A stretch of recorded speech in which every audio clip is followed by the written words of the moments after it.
அந்த திமுக அப்படி சொல்றாங்க. யாருடன் கூட்டணி என மாவட்ட செயலாளர்கள் தங்கள் கருத்துக்களை தெரிவித்து விட்டதாக பிரேமலதா கூறியிருக்கிறார். கடலூர் வாக்குறுதி நிறைவேற்றிட்டாங்க. இந்த ஆட்சி சிறந்த ஆட்சியா இல்லையா என்பதை தீர்மானிப்பவர்கள் மக்கள் தான். அதனாலதான் சொல்லியிருக்காங்க மக்கள் தீர்ப்பு தான் மகேசன் தீர்ப்பு என்று. எனவே சொல்ல வேண்டியது மக்கள் தான், ஒழிய ஆளுங்கட்சி கிடையாது. இப்போ மாநாடு முடிந்த பிறகு பொங்கல் யாரும் எல்லாம் பிஸியா இருப்பாங்க. தை பிறந்தால் வழி பிறக்கும். தை மாசம் பிறந்தவுடனே நிச்சயமாக அதற்கான பேச்சுவார்த்தைகள் எல்லா பக்கமும் தொடங்கும். எங்களுக்கு 4ஆம் கட்ட ஒரு சுற்றுப்பயணமும் இருக்கு. இதெல்லாம் முடியறதுக்குள்ள கூட்டணியும் முடிவாகும். விருப்ப மனு ஒரு நல்ல நாளில் தலைமை அலுவலகம் நாங்கள் அறிவிக்க இருக்கிறோம்.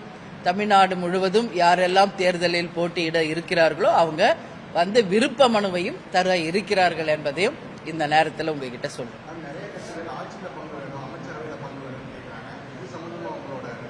நான் தான் அது அதிகமா சொல்லியிருக்கேன். நிச்சயமாக 2026 தேர்தல் ஒரு மாறுபட்ட ஒரு தேர்தலாக இருக்கும் என்று பல இடங்களில் நான் சொல்லியிருக்கேன். அனைவரும் மக்கள் இதுவரைக்கும் விரும்பிய ஒரு அணி நிச்சயம் வெற்றி பெறும். அது எல்லாருக்குமே இந்த முறை மந்திரி சபையிலும் அங்கம் வகிக்க நிறைய வாய்ப்பு இருக்கு. அதாவது ஆட்சியில் பங்கு என்ற குரல் ஓங்கி ஒலிக்கிறது.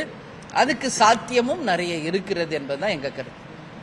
திமுக ஆட்சியை அகற்ற மொத்த கருத்திற்குரிய அனைத்து கட்சிகளும் ஓரணியில் இணைய வேண்டும் என்று எடப்பாடி பழனிசாமி அழைப்பு கொடுத்திருக்கிறார். அவருடைய அழைப்பை ஏற்கிறீங்களா?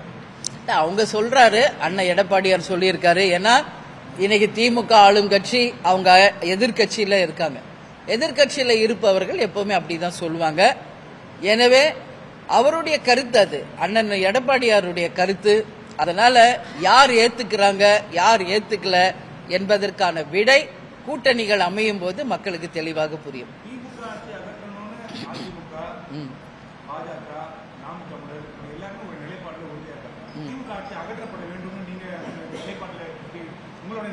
இல்ல, எப்பவுமே யார் ஆளுங்கட்சி பிளே ஸ்டோர் மற்றும் ஆப் ஸ்டோரில் இருந்து பாலிமர் செயலியை QR கோடு மூலம் பதிவிறக்கம் செய்யுங்கள்.